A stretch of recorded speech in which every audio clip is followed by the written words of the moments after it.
All right, welcome back to Market Monday. It is good to be back. Always Yeah, good to be back. it's good to be back.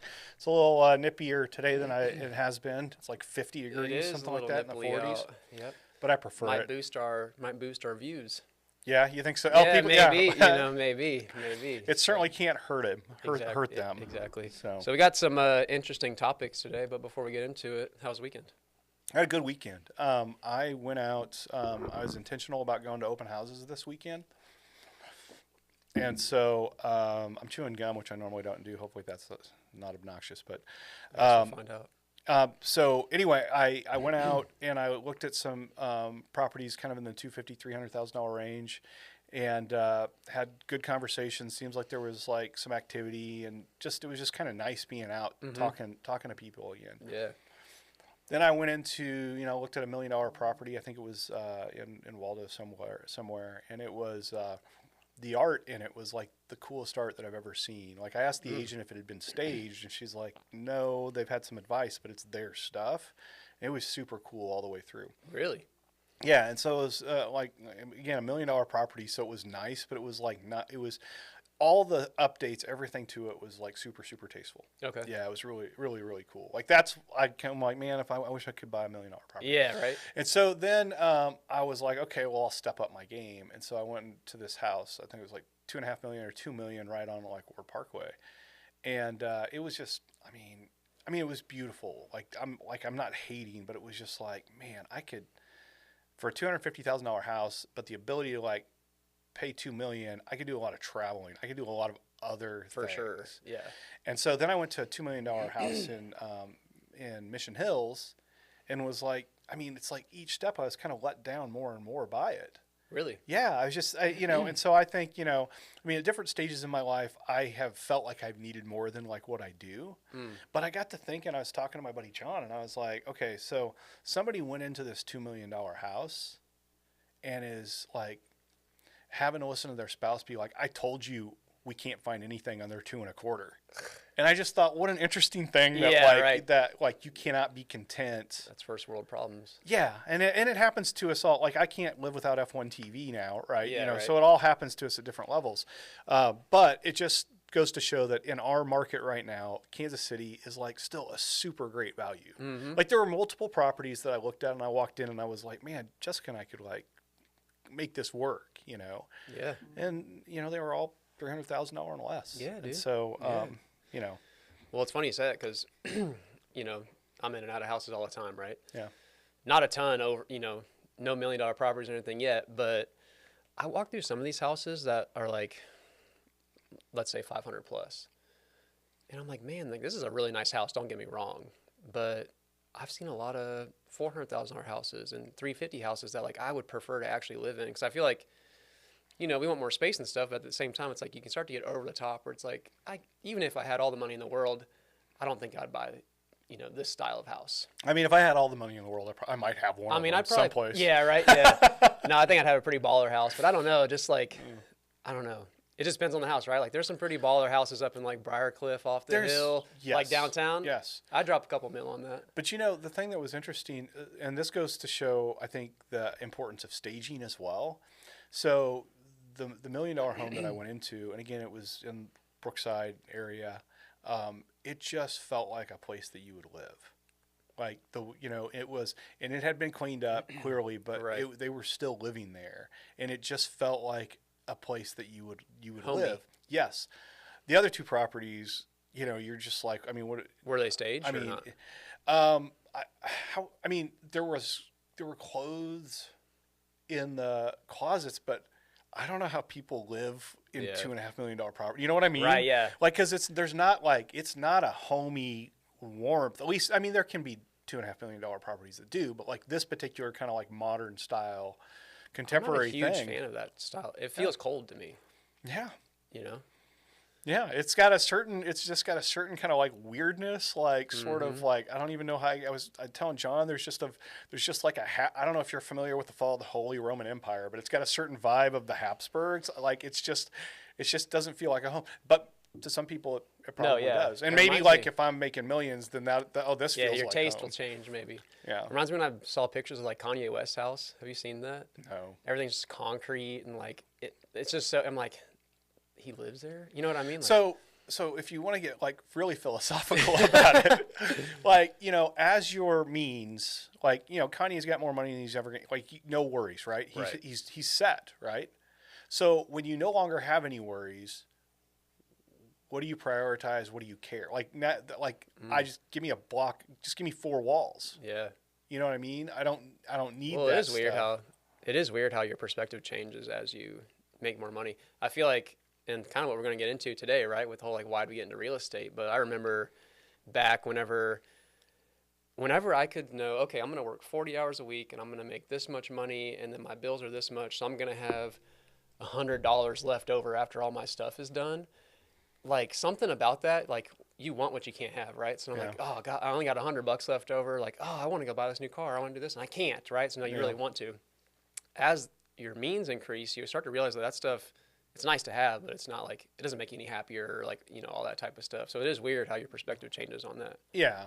Yeah. I mean, we like, in some ways, we are conditioned to we're conditioned to consume, and there's products and things that like we sort of like it's I just remember being a kid and like I had to have a Nintendo. Like you Yeah. have to have a Nintendo, and it's just life is nothing but getting older, and those things change. Like some Yeah. people, it's like got to have a Ram truck. Like Right, yeah, for me, exactly.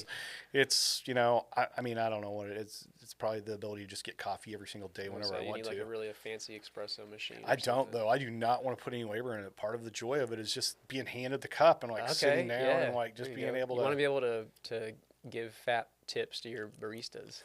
Yeah, yeah, yeah, absolutely. But how was your weekend? Yeah, so one of my listings got broken into over the weekend. Oh, that sucks. Yeah, so there's a vacant house staged. They stole the stove, and I think they maybe like spent the night because like the bed was messed up, and like the bath was ran whenever we got there. It's like there was like water in the bathtub, so super creepy. But thankfully, the neighbor caught them at like 5 o'clock in the morning. The neighbor like went into the house. No, the neighbor was like going out for a bike ride, and this is a maintenance provided community, so like more Oh, the elderly. neighbor. Okay. The neighbor yeah. caught them. Yeah, so they were outside loading up stuff, and the neighbor comes out to go ride her bike. Again, it's a maintenance provided community, so older community. Like she gets up at the crack of dawn. I don't know, but she's like, "Hey, what are you guys doing?" And they're like, "Oh, my parents bought the house. We're helping them move in." And she's like, "Oh, that's funny because this is my best friend's house, and like she didn't tell me anything about this. So I'm gonna go call her just to double check." And of course, then they split, right? So I wake up Saturday morning, like all these missed calls and voicemails of like, what's going on in my house, blah blah. So I have to, go over there, meet the cops over there. They get fingerprints, all that stuff. So it turns out they cut the wires to like the Wi-Fi to like disabling like the security system stuff. Okay. And then they use some kind of like garage door hacker thing to like clear the garage door code. It's like an episode of Burn Notice. Like, Something, dude. These are like professional people here. Yeah, they hacked the garage door opener to like clear the code, and then they just lifted the garage door up and went right in. I thought they Crazy. maybe cut my lockbox or something and like broke into that somehow, but that was completely untouched. So Hack- pretty wild. Yeah. Pretty I mean, wild. So that was my first time having a break-in at one of my listings. And so, I mean, damage. No damage. They were very nice robbers, dude. They shut off the because they almost stole the refrigerator. It was out by the front door, but they turned the water off to the refrigerator before they cut the water line. So thank you. So it could have been a lot worse. So thankfully, no real damage. There's like maybe like a scratch on the hardwood floor. Like we went back and like mopped the floors and cleaned all the freaking fingerprint dust off of everywhere, and so it's still show ready. And there's like this big kind of like gouge in like the hardwood floor that we're gonna see if we can get fixed. But I mean, no broken windows, nothing like that. So Yeah, thankfully, it could have been a lot worse than what it was, but still just kind Yeah. of creepy, Yeah. kind of weird. Yeah. So yeah, I mean, it's kind of a wonder that when you consider like not how many vacant houses there are through the process, that it doesn't happen more often. I know. Yeah. The only thing we can think of is that like maybe they scouted it out during like an open house or something. Yeah. Saw no clothes in the closet, that type of thing, and figured out it was vacant. So the whole thing was like a refrigerator heist. I think they would have gotten more, but the neighbor caught them because they already got the stove, the refrigerator. They stole the stove is gone. The refrigerator was almost gone. They got caught while they were trying to move it out, and So the stove was taken out. Like the you stove didn't was recover taken. the stove. Yeah, the stove's gone. Yeah, we got to Okay. get a new stove. Yeah, Okay. the refrigerator's almost gone. It was back. It was right at the front door whenever they got caught. So like they were in the process of moving that out. How much do you get someone like? Dude, that's what I was thinking. I was like, these people got to be pros because, like, how do they know to cut the freaking Wi-Fi wires on the side of the house? They have some type of device that hacks garage door openers and stuff. You know what I mean? I'm like, okay, you get what, $500 for the stove? I was maybe. gonna say 1,000 for the whole thing. Yeah. So I Wow. think, I don't know if maybe they tried to like, you know, again, my lady had moved out, so like none of her like jewelry and all that stuff was there. So I'm sure they stole my candy bowl. I have a showing station right when you first walk in. It's got like a little candy bowl of like Andy's mints in it. That's gone. So Yeah. they got a little snack. Yeah. Kind of crazy. But yeah, so they were going. The refrigerator was on its way out, and then downstairs there's like a wet bar with like a wine little refrigerator thing that had a cushion in front of it. So I think they were getting ready to like try to like pull that thing out next. So we got some fingerprints off of that. But yeah, I think they probably would have ran us dry if they could have. Wow. So yeah, that was my weekend. It's again, I think it's sort of remarkable that that type of stuff doesn't happen all the Yeah, time. the cops said Do it you- happens all the time. Oh, okay. Yeah. Well, there you go. Do you prefer showing a vacant house to a house that's got like furniture still in it? I like furniture in the house over no furniture. I feel like, especially depending on the space, it's hard for, like, I'm not good with like vision and all that type of stuff. So like, I like to kind of have like at least a little bit of furniture, like a couple couches or something, just to kind of see how it could be set up. If it's completely empty, you can kind of get an idea, but it's just kind of hard to. Like, No, it's hard to like imagine yourself living in it with no furniture in it. We built a house and we found the model house in the subdivision, and then we had it built like exactly the same Yeah. way. And so as we started to furnish it, it was really hard to like let go of like what I had Yeah. envisioned that. Well, So- I've shown the model. So like, hey, here's our model. It's the exact same house right across the street. That like our model's not for sale, but the one across the street is, right? So me and my client check the model out. We go across the street to the exact same house, and she's like, "This one feels different." And I'm like, "Well, it's vacant. empty." Yeah. So it's just hard. It's hard for a lot of people to picture what that looks like when you got the area rugs and the Yeah. sofas and all that stuff set up and the Yeah. beds. So. Yeah, I think it's still important for the house to feel as if it's lived in, like it's a livable environment. Yeah, well, like even this house that got broken into over the weekend, older lady that owns it, her furniture was in there, but like it's not the vibe, right? Like Right. way too big for the space, so like different colors and all that kind of stuff. So she was like, "Hey, I'm already like moving out, but like just let me know what I need to keep and what I need to move out already." Yeah. And I'm like, honestly, like I paid for a stager to bring furniture in and all that stuff because newer house we're competing with kind of like new builds. Yeah. And so I'm like, every other house that a potential buyer is going to walk through is either going to be completely empty or it's going to be actually staged where like furniture is brought in and it's got like all the new fashion and stuff. Yeah. So I was like, okay, we need to compete with these houses. So we brought a stager in to actually like set that up. So almost all her furniture is gone now. Like she has like this really big furniture set in the master that was just gonna be too hard to move. So we kept that. But yeah, we moved all her couches and stuff out. 'Cause it just didn't fit for the property. It's interesting, like the details. You know, it's the same house, but like you can have like a psychological impact on the people that are. You know what I mean? You just Yeah, dress there's it up. studies. I mean, Yeah, it works in dating. Why not houses? yeah, Why not exactly. houses? I mean, there's studies that show. I'm not going to pull statistics out because I'm not sure what they are, but staged houses sell faster and for more money than unstaged. yeah, I would so, assume so. Yeah. But yeah, that was my weekend, man. So kind of a new experience for me. Yeah, So it's one of those things that like you're just always going to be. You'll be in the office and you'll hear somebody be like, and you'll be like, yeah, man. Yeah, and you'll be the only other person that they've ever Yeah. heard that happen to. well, it's funny because my client was trying to get a hold of me. So like they're calling me, they called my broker, they called the office. And so my broker calls me. He's like, "Hey, we just got a message on the answering machine. One of your listings got broken into." And I was like, "Yeah, I'm here with the cops right now," and blah, blah. And, you know, my broker, he knows like about all my deals, right? It's like we Right. just gone through this whole like court threatening thing with this wood rot Yeah, thing yeah. on another deal, right? And so he's like, "Man, you're just getting all types of experience right now, all the fun real estate stuff." And I was like, "I know, Yeah. man, it's crazy, but Yeah. I'm Yeah. You gotta I had a like it run. though. I had like 10, 12 deal run like right out of the gate where like everything was just like super easy and like I just didn't have to deal with Yeah, anything, you know. And yeah. just over the course of time, you're going to experience just about everything to experience. I like it. Bring it on. Yeah. It's good experience though to handle more deals in the future. So Yeah. yeah, it's all good.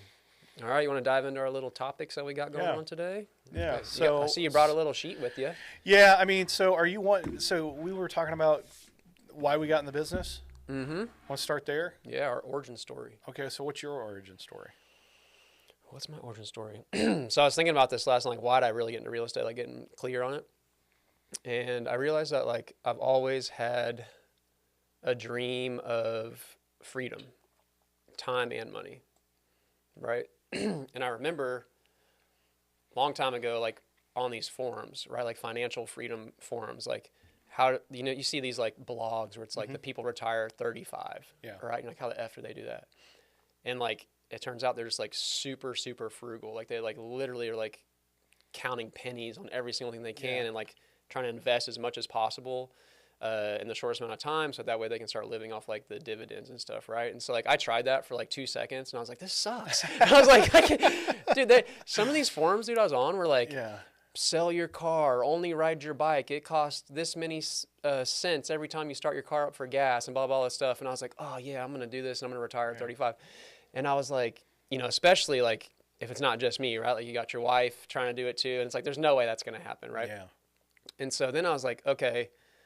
And like those people are also making more money than me, right? So like, okay, I'm not making as much money as these other people that are being super, super frugal, so I can't like invest as much.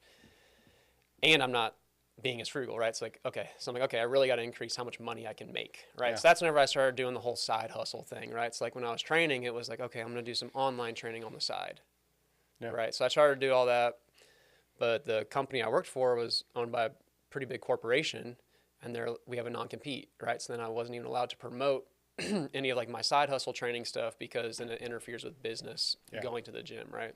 So then I started to feel kind of trapped. And then of course, just with any job, normal job, you have like, you got to be there at certain times, right? Like you work a 9 to 5 or, whatever your hours are. So I just started to get discontent with like the money I was making, the schedule that like I felt like I was locked down to. So that's kind of what started opening that door of me kind of exploring like, okay, what else is out there for me? And then kind of during that whole same time, I had all the health issue stuff where like training just really didn't seem like the thing for me in the future. Just like, okay, I don't really know. I can't really trust what my body's going through as far as like, I don't know what this looks like. Like I was already having a really hard time the past few years before I got out of training with all the health issue crap and my daughter on the way. So I was like, okay, I really got to figure something out where I can be happier. And that's where one of my personal training clients, actually, she had retired from real estate. She did really well, and she thought I'd do great. She introduced me to Steven, interviewed a couple other brokers just to kind of see what was out there, and it seemed like a good fit. So I started part-time just to see if I can even sell a house, right? I didn't want to just like completely burn the bridges and leave. So I started part-time in real estate, and just kind of started taking off, and here we are. So you made the move because you wanted to have freedom. Yep. Yeah. Yeah. I had always had somewhat of an interest in real estate just because growing up, like my dad was pretty handy, and like my mom and dad were always doing projects around the house. Like I just remember like HGTV would be on like Saturday morning, right? And my dad's like redoing the floors, or my dad's doing my dad like remodeled the kitchen, he remodeled the bathroom and blah, blah. So like I kind of got some firsthand experience, like seeing like how to add value to your house. Yeah. And just like also seeing, again, you see people online or even these people on HGTV, right? When I'm freaking, 12, 13 years old. And like, I understand the concept of like, okay, like my parents go to work and they make whatever per hour, and, they have the, average salaries or whatever, but these people are making 60 grand in a month with a flip, right? I'm like, that sounds crazy to me. Like, how do I do that? And so like everything kind of just like came together for me to finally make that move. So, Yeah. And how old are you? 30. 30. Yeah. Yeah. I mean, I think that freedom is probably why a lot of people get in real estate. Yeah. I feel like when I was, I didn't know really what I was doing. Like there was never like this point, I played in a band for a while. Like I went to school to be a history teacher, but I had no idea like even what I wanted to do. And, then I got into got into a relationship, got engaged, and like home ownership was like a thing that my wife like wanted to do, and so I just started down the path of like home ownership like that, and then then it was a situation we had kids coming, and she did not want to work, so like for the first time I was really in a situation where I was like, wait a second, I gotta make some money, and so I got in the car business, and it was as far as a career goes, it was one of the smartest things that I could have ever done. It just is brutal on families, unless you have a very, very solid, situation, which, I didn't, it's very difficult to do that. And so, I'd worked my way up there. I had a couple divorces, and, I was just tired of just working like all the time. Yeah. And so going back to like the freedom thing, for me with it, I had a buddy of mine, John, who was already in the mortgage business, and he had been pushing me to do it. And so finally I just said, okay, yeah, and I'd met Jessica, my wife now, and all of a sudden just not being at work was just way more enjoyable, way more fulfilling. But I needed an income. I had been living, and so mortgages seemed to be the best way to do it, just in terms of like, what my skill set was. And so freedom was, I don't know that I was like, I want freedom. I just was like, I've spent, 6, sometimes 7 days a week in an environment for 8 to 12 hours a day in a car dealership. Like, I don't want that. I know I don't want that. So the remote element was a big part of it. So yeah, I guess it's freedom as well. And what I'm finding is now just the space and time in my day. I mean, I could be online from 11 p.m. tonight till 2 in the morning, like working up some sort of scenario. Yeah. But, I can also at noon be on a podcast with you. Yeah, exactly. Exactly. And so that's the thing. Well, I think that's something to note, right? Because like people hear freedom and it's like, okay, like we still have jobs, right? Yeah. It's like no matter what we're working, I think people sometimes hear freedom and they're like, oh yeah, you can just do whatever you want when you want, right? Like sometimes I get asked to do some stuff like during work hours. I'm like, hey, that's an after work activity that an errand that I should be doing. Not like I there's still work to be done, right? And so like I feel like for people that maybe anybody thinking about jumping into real estate, it's like no, it's hard work, like, and it's long hours and it's difficult, but like there's a different type of freedom to it, right? Like I just really felt like my thumb, like there was just a thumb on me with like management and stuff, and I didn't like that, right? Like one of the reasons I got into training is because I thought there was freedom, right? Usually you're 1099 and you're like you run your business with your clients, and if you don't have clients, and you can go grab lunch or get your own workout in or whatever. And we started to get to the point where we were on, set schedules and we had to be there no matter what. And if we weren't training, we had to be doing this, this, and this. I really just didn't like that authority, I guess. Like I wanted to be able to do like, as long as I'm getting done what needs to be done, as long as I'm hitting, revenue goals or whatever, like I should be able to kind of conduct that business how I wanted to, and I wasn't able to. Is recognition a big thing for you? Do you like to be recognized? Do you like to be? I think so. Yeah, I'm pretty like competitive as far as like I want to be like the one doing the most sales or whatever. I mean, I'm competitive too, but I think that the reason I'm competitive is because I need recognition. And so, in the car business, it's very structured. There's a scoreboard. I mean, it is what it is, and there are awards and things like that. And we had the same thing. Right. It's sales. Yeah. It's sales. And so, I worked my way up to a level in that business, and, it just, my wife actually became a GM, and I didn't see the changes like in quality of life. Like I was sort of got to a point where I was like, maybe this isn't all that. Do you know what I mean? Mm-hmm. Like where I'm at, what I'm seeing in other people that are in that role, it's like maybe this is like, because then I was going to be at a point where if I took the next step and had a store, I was going to have to ask people to sacrifice the stuff that I now felt like was a waste of time. Yeah. Yeah. But when, with a remote job or with like a job like ours that appear to some people to be like less structured, it is less structured, but you have to have certain disciplines like inherently. There's plenty 100%. of loan officers and plenty of realtors who are not making it, and it's simply because they don't have like the structures or the discipline. I think that's a big reason why so many realtors and lenders fail. Like a lot of people need that structure. Yeah. Right. That's our whole school system teaches that structure. Like, okay, now go get a normal job and blah, blah. Right. So like, a lot of people actually can't do, they need that structure of, Yeah. hey, you need to be here at 9 o'clock. You take your lunch break at 12 to 1, and then you're here till 5, Monday through Friday. And then the rest of the time is yours, right? Yeah. And that's just not me, Yeah. right? Like, So I had a job. When I was in Springfield, Missouri, before I moved up here, I was doing collections work for Great Southern Bank. I was just calling people that were late on their car notes. Fun and, stuff. Yeah, it's funny because it's sort of like sales anyway. It was like, hey, listen, pay me, and you get to keep what you already have. At least Right. when I started selling cars, they got something new. yeah. And so I did that, and then I moved up here, and I went to work for a bank called Gold Bank. And the way that it was set up, I had like these branches. Another person had other branches, and my boss did not care what my hours were, just didn't care. Yeah. And I lived up north, and I had to, and so I got to a point where I was able to do the basic functions of my job within about 90 minutes, and I would spend the next 6.5 hours like reading all of ESPN.com.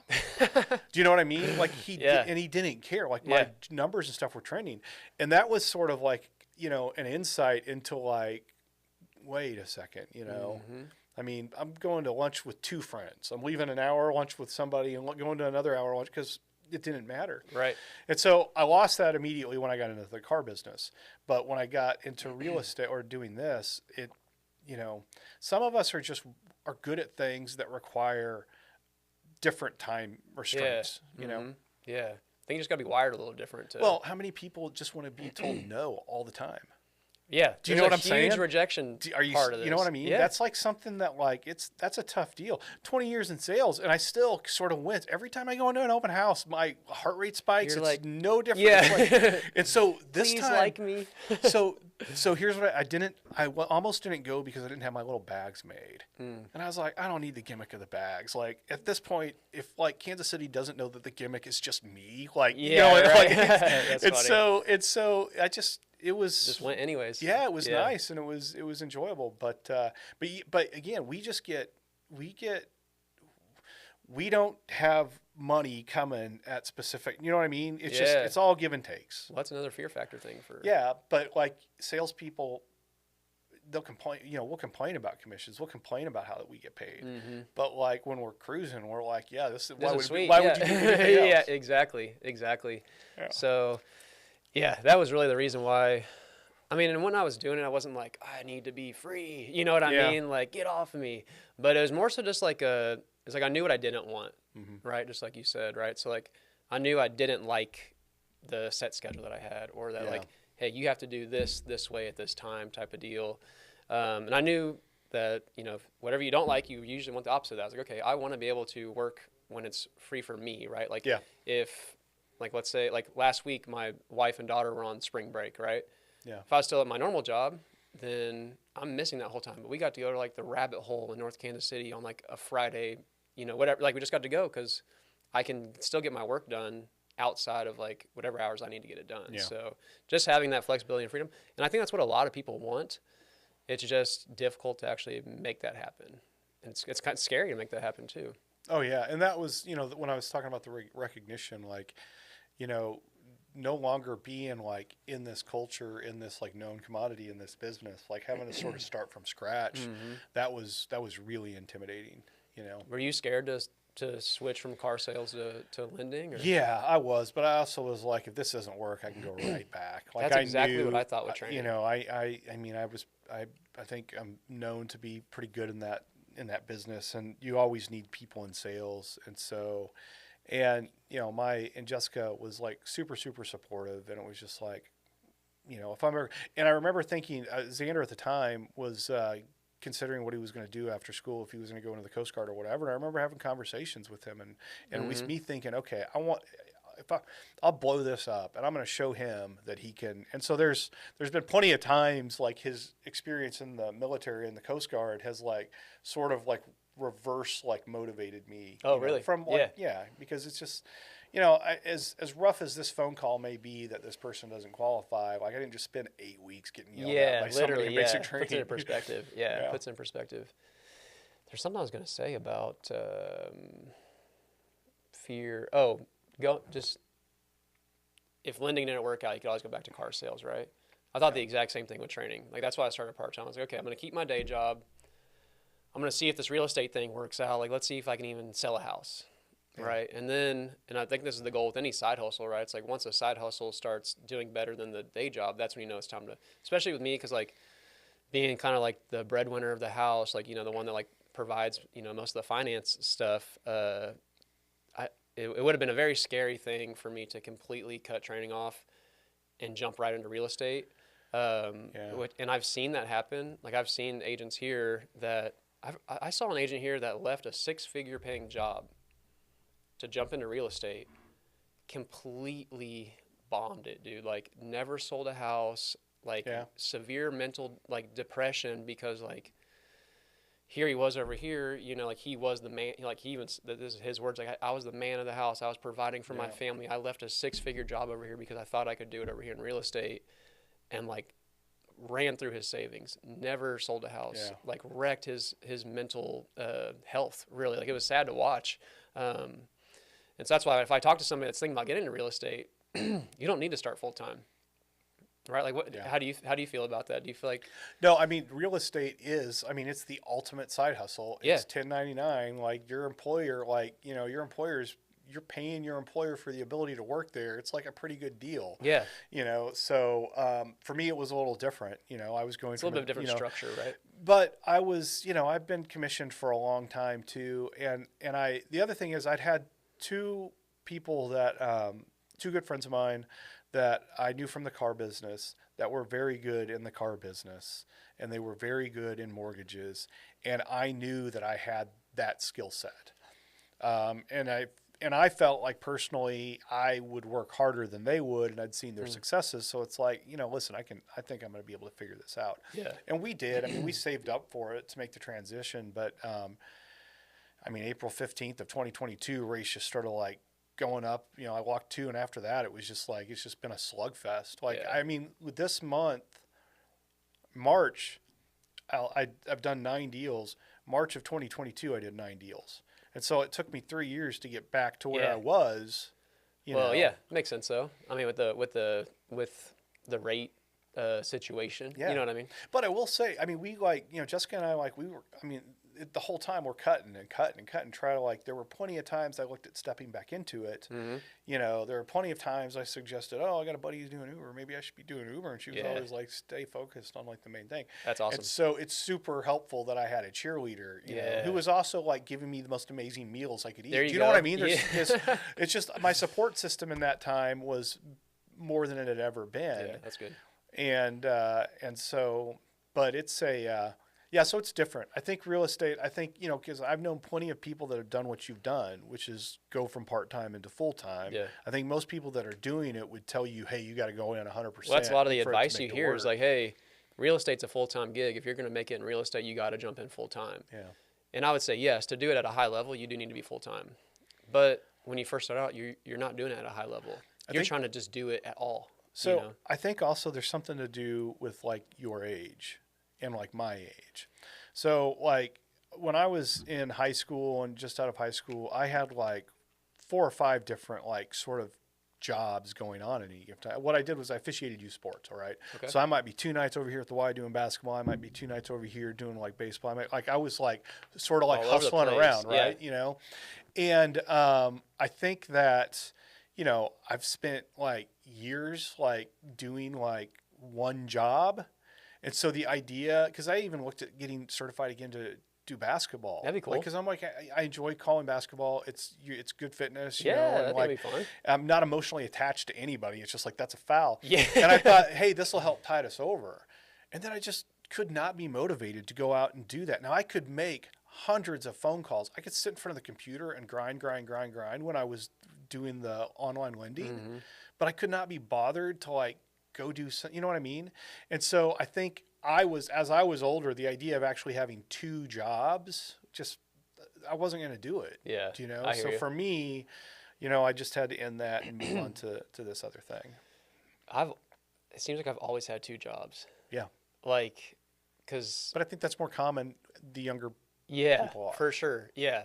Cause even training, like so I trained for almost 10 years, and for 6 of those years I had 2 training jobs at one time, because like they'd be part-time, right? So I'd be part-time at this one gym, and then I'd make up, I need more money, so then I also work part-time at this gym, right? And so I'm like either working front desk at this gym and training here, or whatever, like I'm doing membership sales over here and I'm training over here, like whatever I can do, right? To like, I just need to make more money. And so like I've always kind of been used to working 2 jobs, and so like it wasn't a very foreign thing for me to like have my full-time training job and still try to do real estate on the side. And I've even, like, people still hit me up like, hey, are you still training? Like, I'd love to like grab some sessions with you and stuff. And part of it creeps in. I'm like, I used to charge $75 an hour for a training session, right? So it's like, ooh, that's like, especially like if a month that's kind of dry, right? On the real estate side, I'm like, ooh, that's kind of tempting. But then I'm like, same thing, right? It's like, no, I got to stay focused.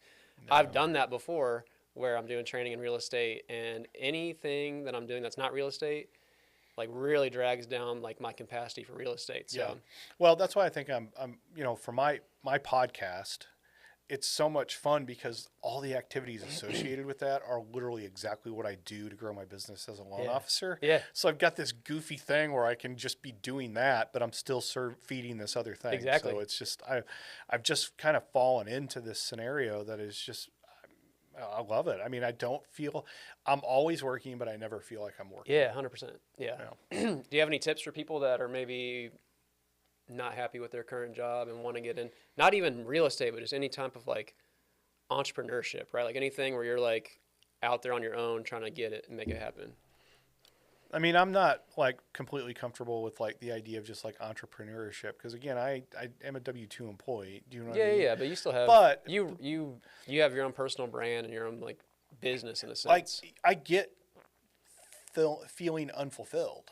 Yeah. Like I completely get that. And even when I was, having success at the banks, when I was doing the online lending, it was sort of empty. And so when I came to Fountain and started doing more kind of like retail out in the, around town type of lending, that improved, and I got some results, but it still wasn't like, yeah. And then over the course of, I don't know, probably maybe 7-8 months ago, I've found that the stuff I post on social media, like the pillars of I just sort of realized, okay, I mean, everybody's got the loans. Do you know what I mean? Mm-hmm. It's not like you can only get a mortgage from me. Yeah. We have good competitive rates, good value, what we offer. I have a fantastic team, but I mean, it's just, do you want to do a loan with me? Right. And here's why I think you should. And as I've realized that I'm the brand, like I said, it just doesn't feel like work. So if you're going to do, like I have a good friend of mine who I've talked to about doing lending as well. I think he would be really, really good online. Yeah. Like I think he would struggle. I don't think he would be a good realtor. He's a great salesperson. He was a great car guy, but he was like so far out of his comfort zone when he was doing that, you sort of have to like, you can be, it doesn't have to all be showy and performative. You know what I mean? Mm-hmm. But it seems to work. And so what do you want to show? And I just decided I'm just going to show myself. And it's so silly how easy it's become. And so if you're thinking about making a jump into something that is your personal brand, like the more ridiculous you are, the probably closer you are to success. Yeah, I like that. I like that. I mean, so I was in these $2 million houses over the weekend. And I was telling my wife, like, just, the vibe's just different, whatever. And in some ways, you will think, I mean, you probably do the same thing. So you have somebody who's looking at houses, $250,000 houses. And then all of a sudden you get somebody looking at a $750,000 house. Like that doesn't like kind of like game with you. You know what I mean? A little bit. Yeah. And so I would, and I remember in the car business, like, some people, if somebody pulled in with like a really nice Mercedes or really nice car, and we were selling Volvos, they wouldn't take that customer. They just I can't deal with that. And so part of me, I think, has not been going to these $1 billion, these higher property, because I'm sort of like, hey, I'm not there yet. Yeah. But chances are that realtor isn't there yet either. Like, you know what I mean? We're all just sort of like faking our way through whatever. Dude. Yeah. And so, yeah, I mean, again, if it's a brand thing, just go all in on yourself. That's my advice. And it sounds ridiculous, but just bet on yourself. No, that actually brings up. So again, I've always, as far back as I can remember, the whole freedom thing, right? And so like, the first dream before real estate was like, I'm gonna be this like trainer. I'm gonna like have my own gym or this or that or whatever, right? I'm gonna be the best trainer in the world. And so I used to post fitness content, right? And me coming like before fitness, I'm not like into sports, right? Like I can't name a one player on the Right. Royals right now. Right. Like I don't watch basketball. I don't watch baseball. I only watch the Chiefs sometimes. Right. You know what I mean? Like Right. not into sports, Right, which is not uncommon with like a lot of Total fitness people. bandwagon fan. Yeah, but like Yeah. I don't know, like I'm not into sports, but in the training industry, usually we talk about this, like most people in training were in athletics, right? So like it kind of naturally progressed, right? I was a freaking scrawny skateboarder, Oh, yeah, right? that's right. In high school, right? So like totally different identities when I switched from like the high school, you know, in high school being the skateboarder, hanging out at the skate park, you know, not doing great stuff. So then graduate high school, I start going to school for personal training. All my old friends were like, Mike's a tool. Mike switched up on us. Mike did this. And it was very uncomfortable for me at that point because like I was scared of being judged or like, you know, like I was doing something different than what I thought like my friend group would like approve of, right? And so there was actually a little bit of hesitation for me to like to be authentic or like my own personal brand, but I knew I had to change what people thought about me. It went from Michael the skateboarder to Michael the trainer, right? And that was a very awkward transition at first. And then it was also an awkward transition from Michael the trainer to Michael the real estate agent. Because now I'm switching these identities up again, right? So now it's like the personal brand change. The personal brand stays the same as far as who I am as a person. What I'm doing switches up. And now whenever I talk to agents in the office, they're like, "Oh, how do you get all your business?" Blah blah. I'm like, I do a ton of like I just am top of mind on Facebook as a ton of my stuff, right? And they're like, "Oh, I feel awkward or I feel nervous posting on Facebook about what I'm doing. Like, what are people going to think about me and this and that, whatever." Do you ever feel like? Did you ever have any type of like hesitation or fear of being judged maybe with like some of the content or like any posting about yourself? I mean, I think that, yeah, a little bit. I mean, one of the things that is important to me, and I know it's important to you, is we want people to work with us because of who we are and like what we provide. You know what I mean? Like we're good people. We're the type of person that you would want. Why would you not want to do business with me? Right. And so there were some things that on social media that like in some ways I was maybe like sort of snarky that I posted early on that sort of was like, I'm such a different guy. I'm so, you know what I mean? Mm-hmm. And there is maybe some practices or processes that I looked at as like, I don't know, just that's not who I am. I'm not going to do it. And then over the course of a year, as I've like understood the job and what's going on, I realized, hey, there's some value. Like, you can't, I mean, as much as I want to rage against the machine all the time, it's like, there are some parts of society that have been dialed in through process. Do you know what I mean? Yeah. And so I went through a period of time where I just kind of got over myself and was like, okay, I'll do some of this more mortgagey, like business type of things. And now like, and I would be kind of self-conscious about stuff and I'd see how people would respond to it. And so, yeah, I mean, there's some times, but I didn't have that friend thing that you have. Like, I mean, most people, and my guess is people that really knew you probably weren't really surprised by it. They could see the track and they understood what was going on. Yeah. But like, I didn't have like a big friend group like that. I've always had a handful of friends that I'm like really, really close to. We talk a lot about a lot of stuff. So, it wasn't, I mean, the car business, when I went from the banking to the car business, that one was tough because that was like, I'm a car salesman. Yeah, right. But then I realized I'd go to these like dinners and parties and stuff with people, and like all the attorneys and like doctors would be like coming to me and like want to talk about stories. And I realized it was kind of actually cool to be like, because it's so transactional that it makes for like really good information. Yeah. I'm sure you got a lot of good car stories. Yeah, I mean, they may not be, but I tell them like they are. Right. People just sit there and listen to them. Exactly. That's funny.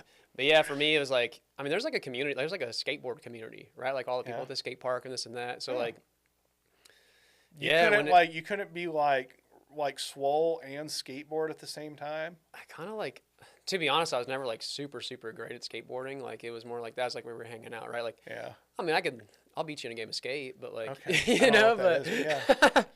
but no, I mean, I wasn't like some people there were like, go like, oh, this dude like could probably get a sponsorship or something. You know what I mean? You're not gonna like make, But that wasn't me, right? Like I was Yeah. like just kind of hanging out with my buddies, right? So then it's like when that switched, and I'd still go to the skate park sometimes, but I kind of like grew out of it a little Yeah. bit. And I'm like, okay, yeah, you know what I mean? Well, Like, you okay, go, I'm out you of high change. school. Yeah, I'm out of high school. Yeah, just kind of, you grow. Were as you a good student in high school? No, I had a 1.6 GPA. Right. I mean, I think you're one of the sharpest people that I know, and it just goes.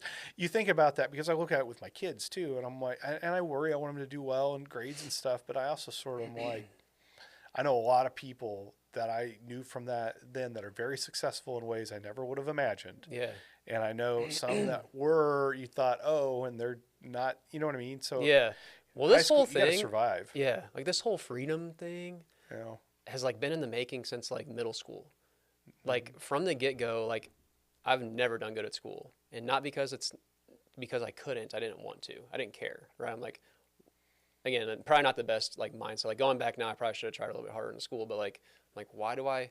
If I have a D, I'm passing, right? Like if I have a D, I don't have to go to summer school. So why do I need anything more than a D, right? So there's like this whole scraping by thing. My parents like, Michael, you can do better. Why not do better? And I'm like, why do I need to do better? I don't, you know what I mean? So it's like this whole thing of like this battle through school of like me not applying myself because I just wanted to get out of school and go hang out with my friends. Or Oh, I whatever, mean, right? you were prioritizing what was important to you, which was your own time, and you were putting just as much work as you had to be able to maximize that. It was- 100%. Do you know what I mean? Like Yeah. that type of stuff maybe doesn't work, conform in an elementary school, but there are plenty of industries and opportunities where that's exactly what is needed. Exactly. And so that's why, like I never took an ACT. I didn't even think about what I was doing after high school till like 2 weeks before graduation. And like everybody's like talking about what they're doing over the summer and then the schools are going off to and this. And I'm like, oh shit, like I haven't even started to think about this college. But at the same time, like I knew in my head, I'm like, okay, I can't just be a complete bum, right? Like I'm not just going to be the skate park rat just hanging out at the skate park all day. You know what I mean? So then I was like, okay, what am I going to do? Yeah. So that's where I was like, okay. So I just went to community college. I got kicked out of the A+ program. I was trying to do the whole A+ thing, but my grades and some trouble at school got me kicked out of that. So then I was like, okay, I'll just go to community college, Maple Woods up the street, try to figure that out. My schedule was a complete shit show because I enrolled like way too late. So Right. like my classes were all over the place. I was like, God, this sucks. And like I don't even know what I'm doing, right? I'm like, oh, this is what society wants me to do. This is what I'm supposed to do. Yeah. Yeah. So second semester, I'm in it now, right? So I get a little bit of a better schedule as far as my classes go. Still no motivation or reason why I'm doing this. Just, this is probably what I should be doing, right? So after my second semester at community college, I failed my math class, and I said, F that, I'm not taking this class again. There's no reason why I'm even here, like besides what society is telling me I should do. So I'm trying to figure out what I'm going to do with my life. And that's when I saw a commercial for like a trade school for personal training.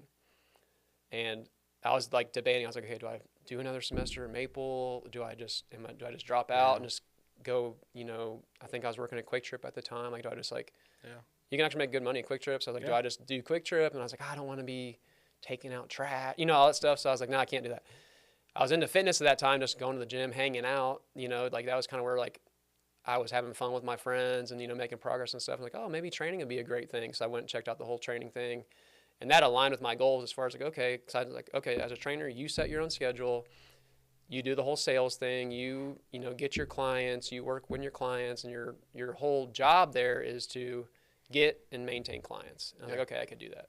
Right. So then I went down that whole path. And then, the company bought this gym out. And I started to feel that pressure of like, okay, I don't feel the freedom anymore, and that's where like the discontent started to come in, and that's I was like, okay, now it's time to switch this up. I kind of felt like I've been there, done that with the whole training thing. I think I told you the CEO was telling me I was like, I wasn't making great money, but the CEO told me I was capped out, and I was like, okay. So yes, that's all that kind of. Is it a different feeling when do you like cap out at Remax? Do they have that stuff? There's no cap out. Okay, no. whatever. Okay, all right. To be totally transparent, my cap out for training was like 55, 60 grand, something like that, which is, I mean, that's fine, but like for me, again, it's like I like that growth. I feel like growth is kind of like the essence of life, right? And it's like, okay, if I'm stuck here, and again, if I start to feel Groundhog Day, well, I have seen people, in what I do, where I see credit apps, people that have made $40,000 to $50,000 a year for 25 years have like net worth, like more than like, Yeah. you know what I mean? Mhm. And so it becomes like a question of like what your priorities are. And when your priorities are aligned, like your life is aligned with your priority. It's so Yeah. crazy. It sounds so woo woo to say this, you know, again, I'm 50, I'm bearded, but like, it's just, all that stuff continues to just keep proving itself true over and over and over again. Mhm. And so, you know, it's not the, I mean, yeah, it's the money. It's but not it's the the, mon- it's the time. Yeah. Yeah, it's not the money, it's the time, and it was the fact that like usually I'd make 40 to 50 grand a year training. And that's when I was doing all the frugal stuff where I was like, okay, if I, buy everything on sale instead of, the name brand stuff or whatever, and like I have a little bit of extra money left over. But then I started to get upset with that. I'm like, this sucks that like, I don't know, like that I have to buy all this stuff on sale. Like, why can't I just buy what I want to buy? And like, so I'm like, you know what I mean? Well, we're also, you know, in a consumer, I know. like just I'm consume, totally brainwashed consume, by it too. I'm like, consume, I should be able to consume. go. I should be able to go buy what I want when I want. And that's what I wanted to do. So Yeah. Yeah. No, I mean, the what I want when I want it. I mean, over the last few years, especially with my wife, I just, you know, I was sort of forced to do it as the market like fell apart, but there's just less and less and less that I find that like I really need. well, that's But what's this- interesting. Yeah, but the stuff I need, like I'm Yeah. not going to compromise on it. Yeah, that's what's interesting is like, as the money situation has changed, I've found that like I drive an '02 Trailblazer that breaks every Yeah. other month right now. You know what I mean? I'm like, I don't want a new car. I could go get a new car right now. Dude, I don't want a new car. I love my Nero. I'm like, I literally cannot think of as long as the technology still works to get my music onto that device. Yeah, exactly. And the air conditioning works. Yeah, And I was in a business that, I mean, that was what it was. And I look around and I'm like, I don't know that we need that many Yeah. cars, but you know, yeah. whatever. So I don't even like to keep up with the Joneses. I think what made me mad is that if I wanted to keep up with the Joneses, I couldn't. Yeah. And like now, you know what I mean? It's like it was the whole thing of like, oh, it's if you can't have it, it makes you really want it, and so that's what that was. Yeah, And now well, it's like different. Again, it's everything is presented to us. It's, I mean, you just got to consume. I mean, Yeah. that's what everything's built on. For sure, for sure. So, Well, that's about our time for today, dude. We'll have to save. Next week. Increasing Yeah, I your might just home's leave value. this here, Yeah, do so- it. Nobody else comes in here. Yeah. So all right. cool. Well, That was good.